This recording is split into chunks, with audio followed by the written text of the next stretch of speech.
I fell one down at work. One day I fell down at a collapse. Yeah. And they called ambulance. And the me. Damn. Yes. And I went to the doctor. I woke up. Yet was there. Because apparently I was gone for like 6 hours. Damn. So the doctor was like, woman, you have to rest. You have to take it slow. If you keep doing this, next time you may not wake up. So from that moment, sis. I was like, I saw my babies. I'm like, I cannot.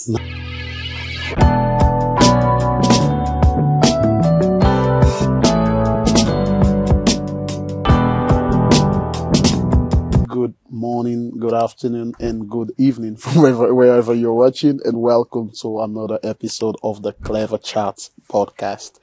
Today is an exciting episode. You know, I have the courtesy of having a family member, actually. I claim her to be a family member. This is someone that has actually done a lot for me. But I think she don't know how much she's done for me. And she's someone that I admire a lot. She's someone that I looked up to when I came to this country, when I was thrown just in school. And my language was not quite okay at the time. And she was someone that looked out for me. So I've always been a secret admirer. I don't know if I should say a secret admirer of hers, but she's a sister. She's a beautiful mom. You know, she has an entire sisterhood going on, and she's working in her purpose. And I invited her today to come and share some part of her journey. So she will let us into her life and how she navigates and juggle being a mom and working and relationships and sisterhood. I'm not talking about anyone, but I want to officially introduce you guys to my sis, Laura. Uwineme. Thank you. What an introduction. Laura, oh my God. Thank you so I'm much so for coming. touched. Oh, just being your big sister. I know. Hey man, listen. You were young, you Yes. were wild, you I don't want you to your go there. Netherlands was kaput. I know, it was crazy. You know, And you made it. I Look did at made you. it. I Look did at made you. it. Thanks I'm to you. so proud of the man you became. I know. And Thank you I so remember much. the small boy No, singing no. This Horse and Loyal. You remember that every time I hear the song, I think about you. Laura, So it was. man, listen, you have absolutely no idea how honored I am to have you. You know, I've been trying to get you for I know. quite a while. I know. I think you are the most busy person that I know. No, I have 3 kids to raise. I know. All the time. I have a whole sisterhood. I'm the only sister from 4 brothers. You know. I know. Everywhere. So, I would like to, I know you, you know, I would like to think that. And, so I'm inviting you to my world just as much as you invited me when I came to this country. So, and I want the world to know how much of an amazing soul you are. And I think that will be this will be an amazing episode. I definitely know that, because this episode is about gratefulness and to have gratitude. And I would like to think that I'm someone that is grateful, and I do have gratitude towards people that have been supportive towards me. Same here. So the entirety of this episode is going to be about you, Oh my God. and you. I don't like attention. I know, but you are going to take this one. You deserve your flowers. Oh, you know. Thank you. So I want you to tell us a bit about yourself. How was it in Rwanda? Yeah. And when you came to Belgium, how was it navigating the system? Yeah. And how was school? Because the school, we are going to stay there for quite a while, because that is where we met, and that is where you changed my life. But let's just know about your personal stuff. How is things that you want to talk about? Yeah. How was it? Because I believe by the time you came, it was just after the war between the Tutsi and the Hutsis. Yeah. So just give us a brief about yourself, and how was it coming to Belgium at such a young age? Okay. So I was born and raised in Rwanda. Yeah. I came to Belgium when I was 16 on my own. So I had to figure it out. First of all, you have not changed. How? You have not changed. I'm like 20 kilo more. 20 kilo more? You said you came at 16. If I tell people your age right now, no one will believe me. So I'm just going to leave it like that. Continue, please. So I came here when I was 16 on my own, as my journey in Belgium started in a refugees camp Okay. in Capella. That's where I met almost all my friends, my really good friends. And that's where I met my ex-husband also. Okay. So I was 16. Years of so? Yes, yeah. Oh, I still remember. Of course. Damn. He used to come to my home. Yeah. Yeah. How do I even remember the name? No, because he used to chill with him more. Yeah, I think so. Yeah. So that's where I met Hirst. Yeah, After I went to school, I had to learn Netherlands because, of course, I thought Belgium, they speak French. And Me I'm too. a French speaker. So I was like, I'm confident, you know? And then I came to Antwerp and they were like, I remember asking someone for a road. I'm like, I'm going to go to this. I want to know where this road is. And I said it in French, and he looked at me, he's like, what are you talking? Excuse-moi, mais je parle pas français. Like, in a very good accent. I was like, how? So I had to learn the language. I had no choice than learning the language. Yeah, man. I did 6 months, school. Only Dutch. Yeah. And then after that, I went to normal school. I had my diploma, and then I became a mom, and then I went back to school. And that's when I met you. Yes. When my daughter was like 4, I think. Yeah, I think so. Yeah. So I went back to school to study ortho. Pedagogy for our graduate program. Yes. Yeah. And I met you. Yes. I met new friends also. I don't know if you remember Meryl. I don't remember nobody from the class. I only remember you. If you see the picture, you would know. I think Marilyn or something. Meryl. It's the ginger girl. No. There's one girl that I used to have crush on. Yeah, tall girl. She's from Hasselt. What was her name again? I can't remember. But you know, and I was behind that girl. She's crazy. She was a good friend of Meryl. And Meryl was still friends until now. She's like a sister also to me. And, I remember seeing you. It's like, oh, this is a young guy, new guy. We're the only black in the class. I'm telling you. So, of course, we became close. Yes. We used to chill in Parks Porno. Do you remember? Of course. That is why I normally make the barbecue with my organizations and stuff. Yeah. We used to chill. I used to come to my place. Yes. And I remember how you met your girl. I used to go to her place to do my hair. You literally see my entire life. You saw my entire life. I saw you getting married, your baby getting born, your babies. It's been, I've been in your life. You've been in my life. And, I love that. Well, like I said, you're transitioning, starting from the camp. And how was it living in a camp as a 16-year-old? Because if I heard you correctly, you said you come alone. Yeah, I came alone. How can you even travel alone at 16? Listen, genocide, I was 7. I made it. I was alone. I was on my own. So I think my life has always been, I don't know. They always say God give the strongest soldier the heaviest battle, I guess. Man, I'm not strong. I'm tired of being strong. I'm in a soft era now. I can see. I'm strong anymore. I can't wait to ask you those questions. I'm coming there. I gave up the strong. I'm not. You don't want to be a show. You don't want to be a show. I gave up. So when I was 7 in the genocide, I was on my own. Yeah. When I came here to Belgium, I was 16. But I always say it was one of my happiest moments in my life. Oh, really? The refugees camp, because older now, I'm like, I don't know how I did it. But imagine I was 16. I had my friends. I was sharing the room with my best friend, who's still my best friend right now. And other friends also. I was going to school because I loved school. My whole life, I loved school. Now having to worry about anything, my duty was to go to school, to learn the language. The paper part was a struggle because it took me a while to get the papers. But I had my assistants following me, my lawyers. It was nice. I think the fact that I had good friends, I had my sisterhood back then.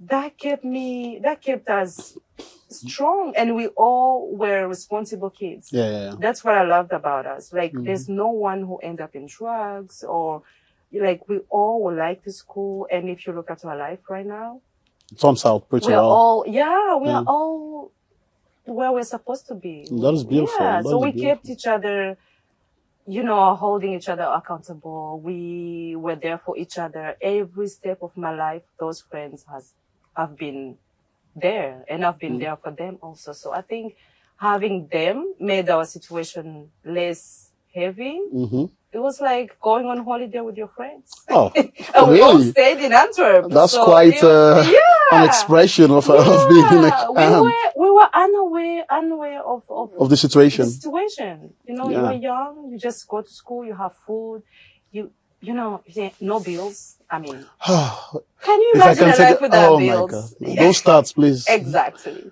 If I can imagine that, I think I'll go and live in the camp or something. It was so nice. So we used to do we had pocket money. I think it was like €5 a week. But with that €5, we used to go to club with it. We used to go to our hair. It was, things were chill back then, I guess. We were having our life. Yeah. Best life. Going out. We used to go out a lot. You know, sneaking out the refugees club. It was nice. But it's beautiful. I'm really happy nice. that I've not, I don't know if I should say I'm happy, but I've never experienced the refugee thing. I was fortunate enough that my dad had to do a family reunion when we came. The only struggle that I had to go through was I came when I was, I think, 17. And just when I arrived Belgium, I think 2 weeks or 3 weeks later, I turned 18. Ah, yeah.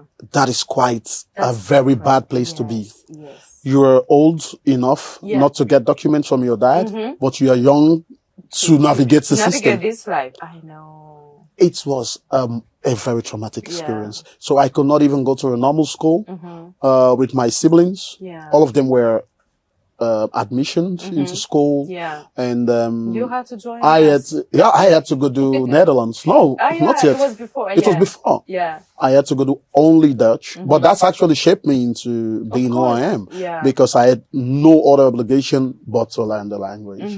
So that I think within a year or so already, I can already you could speak at least. Because I finished the entirety of the program, the language, within 8 months. Yeah. So they had no more place to put me. No. They had to force me to go do the graduate program. Yeah. True. That is where I was out of place. Yeah. Because my Netherlands was too good for immigrants, but it was too little to be in that part of, you know. True. Because when I did the 2 Latins proof, it was too high for high school. Yeah. They needed me to go straight to the graduate program. Yeah. Exactly. Yeah. So it was a very difficult place to be. And that is where I met you. Yeah. And Queen Uwineme. Oh. Bro, we helped you have each other. absolutely no idea how much it meant to me. I didn't realize. To see you. Just imagine you went to a place, you don't know no one. I could not even open my mouth when they asked a question. Ik durf niet. And I cannot stick my hand and say, hey, I know the answer, because now I have to explain. The problem with them is even if you say the right answer, they will ask you to explain. Explain what? With which sentence? I remember when I was going to school, I'm telling you, I don't know, maybe I could not words my emotion. I don't know what I was feeling, and I could not actually articulate them as I would want to, because I know I was depressed or I was scared. I can imagine. Every single morning to go to school. Yeah. The only reason I was going to school is because you were there. Oh. I'm telling you this. I've had this conversation with my wife, and I keep telling them, no one apart from my parents has helped me more, just with presence, than you. Absolutely. Oh, I didn't know. No, seriously, you never take money and say, buy this or buy that. But your presence means safety. Your presence means I'm not alone. Your presence means, because you always say, come and sit there. It's okay. We'll figure it out together. We'll figure it out together. And even when we were putting us in groups, you always draw me to make sure that I'm in your group. Yeah. You know, and sometimes you even do the work for me. Yeah, I know. You do the work for me. I know. This is how you do it. This is how you do it. And I love helping people. So without you, there is no way I would have graduated. There's no way I would have worked in corporate. The things that I achieve now, even me and my parents don't even believe that I can achieve those things, you know. And I think it's all thanks to you. Oh. And I think you were someone that I need to you need to hear that from me, that I do appreciate you. I do love you a lot, man. I can do anything for you. And I'm here. You know? I'm here. So I'm really I'm here happy if she needs to have you here Oh. and to tell you this in front of the whole world. I didn't For you to expect know. this. Now, of course. You I got me cannot tell on you that over the guard. phone. Oh my God. Like I said, you are more than a sister. You are like a family, Oh. and it has always stuck with me. Yeah. You will never understand what I'm saying until you find yourself in a place. Do you know how much you are attached to your assistants? That is how I was attached to you. Because the government, as much as I love them, they just throw me in and say, figure it out. That's it. And you don't know. It's And I a don't hard know. word. You don't know how to So without you helping me to navigate it, yeah. it would have been crazy. Oh. So those few years meant a lot. So I just wanted to tell you that. Oh. But let's dive in now to you now. Okay. That is something that I wanted to Okay. to let out my system, So I wanted to talk a little bit about I don't know if you want to talk about it, of course, the changes from Imani here and moving on, being single for quite a while. I was there when you were going through those changes, and I can tell you, sis, those were one of the most traumatic times I've ever seen you. It is. I've seen you at a very low point. It was. And it hurts me to see you in that state.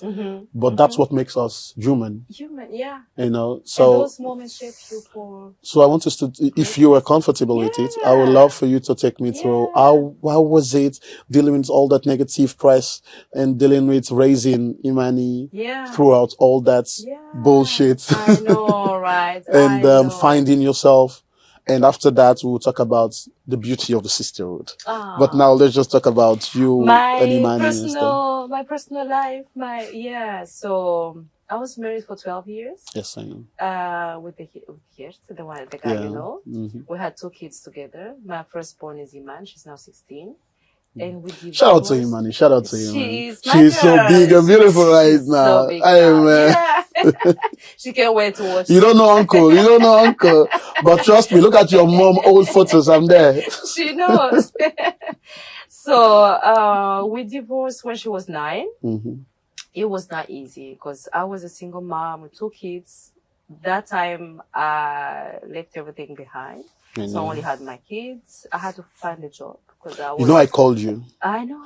I remember. And you were broke down. I was broke. Man, you were. Bro, I was broke. It was sad to see you like that. It was, and I was this skinny. I think I weighed I've always been skinny. But I just wanted to say it, but I cannot say that. I know. It was, I don't know. When I look at my picture right now, I'm like, oh my God, how did you survive? So it was very difficult time because suddenly I was a single mom. And we divorced because it didn't work out. It's not that he's a bad person. No. It's not, but I was young. We were young when I got married. And I didn't know better. And when you grow up, you realize this is not what you want for the rest of your life. So I had to make a choice. And it was not easy because my kids were still going to school in Brascat. You divorce, you don't want to change a lot of change, So you try to keep them in the comfort zone and, and I was working in Antwerp. I had no car.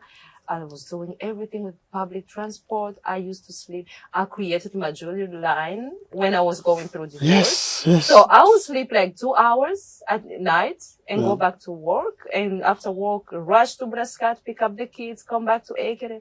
It was crazy. And I remember I fell down at work. One day I fell down at a collapse. Yeah. And they called ambulance. And the movie. Damn. Yes. And I went to the doctor. I woke up. Yet was there. Because apparently I was gone for like 6 hours. Damn. So the doctor was like, woman, you have to rest. You have to take it slow. If you keep doing this, next time you may not wake up. So from that moment, sis. I was like, I saw my babies. I'm like, I cannot leave my babies behind. So I had to learn how to take care of myself. Sleep enough. Not wanting to do everything because sometimes I'm a perfectionist, so I cannot leave the dishes in the sink. This night, everything has to be clean. But the moment I'm cleaning, that means I'm gonna sleep less. And so I learned to plan my life and have some priorities. If I feel tired, I'll go to bed. I'll do the dishes tomorrow. Of course. If I don't feel like going out, I'll say no to my friends. And that's how I learned. From that moment, I really had a wake-up call. Like, you have to learn how to say no to people. That was my next question. How do Yes. you learn to say no? Oh. Because that can be quite challenging, because It you have to say was. no to people you actually do love. Yes. Like your friends, your Yes. kids, your family. Yes, it was challenging because I'm a people pleaser. Ever since I was small, I always learned to be a people pleaser. So I was taught to to say yes all the time. And I think that's how many of us have been raised, to say yes, yes, yes. True. In order to fit in. But the older I got, the more I realized, like, if you are my friend, you understand. Like, of course. Yeah. right now, Iman had birthday, I had my birthday. We had, ever since January, I've been too busy.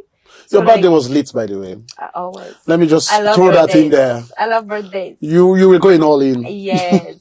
So it have been 2 busy months for me. And I told my friends this month, May and June, I'm not out. I'm not there. Okay. So they know. We, as Aries, we give so much energy, we give so much Yeah, you love. go again with your astrology. Yes, it is. It's Come everything. on. It is. So you give so much energy, so much love, so much attention, and you That's get true. tired. Yeah, so I need yeah. to go back to myself. I need to do And nothing. Yes. Take as much as you want now, from him. Yes. So he's helping me. Yes. You know. Give the energy. He's helping me Yes, to step back and chill and like the good friends who understand. If you've been friends with people for 20 years, they know if I say you don't need to please them. Yes. If I say I'm tired, I don't want to talk this month, they're going to let me not talk because I'll be back 200 full charged and give myself more because you cannot give if you're low.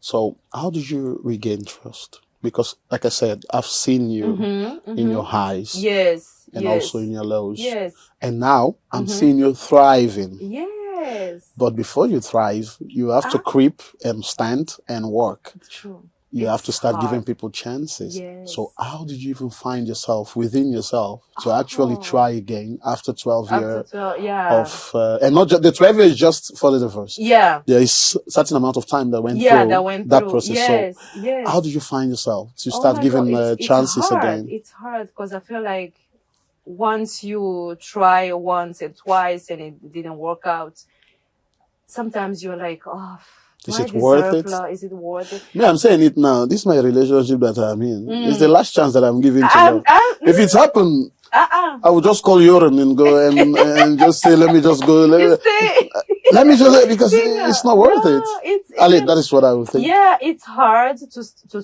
trust again, but also I took time to work on myself and ask myself what I want, what kind of man that I want. And because I feel like I never knew my worth, so I always accept what I get. Damn. Yes. That is. I don't know how I feel about that. You won't say it. You don't see it, but it is. I always take whatever because I didn't know my worth. The moment I realized my worth, that's when I start making other choices, and it's still something I struggle with, but I work through it, and it's a lot of therapy, meditation, yoga, sisterhood, reading. The therapy thing, that is something that you're open to. Yes, I did. Please send a message for my wife, please. I will. That she needs to be open to therapy. I'm tired. Oh no, we will. We will go to therapy. Baby. Oh my God. We will. We are not fighting or anything. No. But I tell her that you don't need to fight to go to therapy. No, you can go to therapy. I went to therapy on my own, not because I was fighting with anyone. Thank you. Just for my trauma, just for my past, my family. I feel like being born in Africa is already traumatic enough. It is, bro. We carry so much. We don't even know. You never know until you start talking. Yes. Now that takes me to sisterhood. First of all, I love it. How do you guys form that? And what is it about? Because there might be misconception of it. Yeah.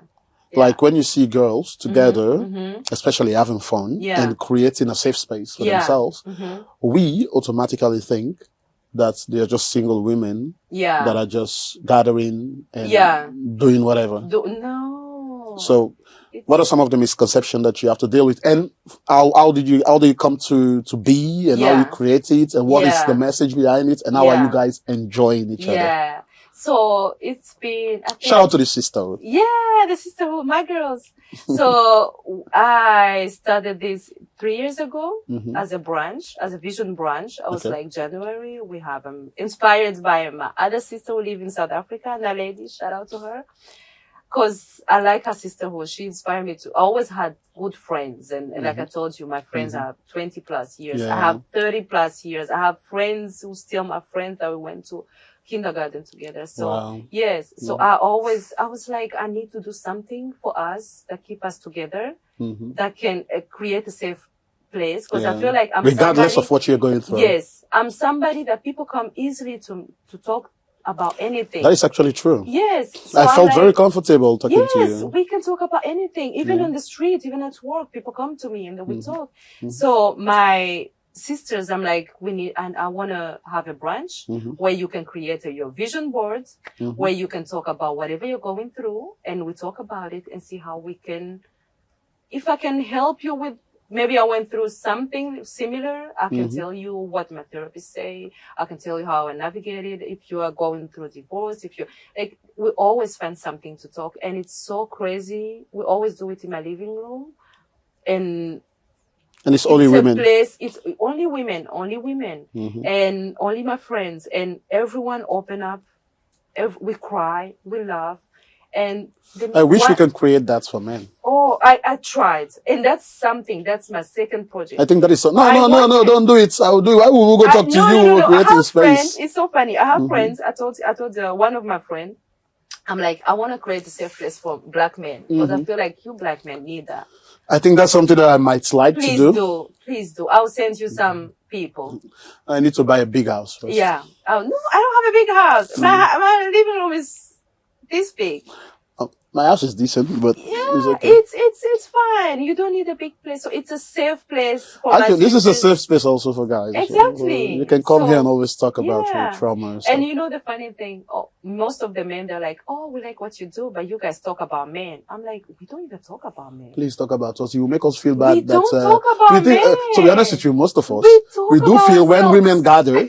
We don't have nothing to talk about men. Relationship problems. Yeah. We don't talk about that. I swear, I have married friends. I have single friends. I have friends in a relationship. Maybe you don't want to talk about it. Okay. No, it may happen. We talk about relationship, but most of the time, because women make us feel like most of the problems are relationship related. No. If you get a bunch of women sitting here.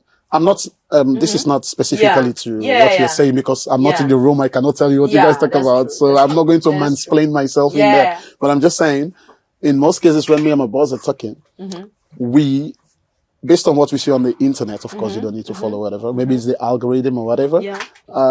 Women tend to complain most about relationship stuff. It is. It's true. It's true. But my safe place, our sisterhood safe place, is not about relationships. It's about whatever we're going through as a human being. As a human being. Because of course you're a human being before whomever. You were somebody before you had your relationship, your kids. So most of us, I don't even remember somebody saying what she's dealing with her man. Okay. We just talk about the little girls in us, the mom, the insecurities, the unworthiness, what we want to achieve that year.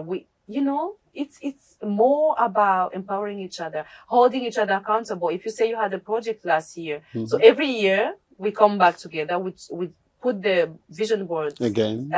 We're like, what did you accomplish from how was your year? And we hold each other. Yes. That is beautiful to have someone holding you accountable and actually giving advice as well. I think that's something that would be wonderful for black guys. Yes. I might think about it. We have like photographer, we have somebody of psychologist. So someone can help another one to, we can help each other. Laura, I'm going to give you an entire 60 seconds. I'm not going to say nothing. Oh.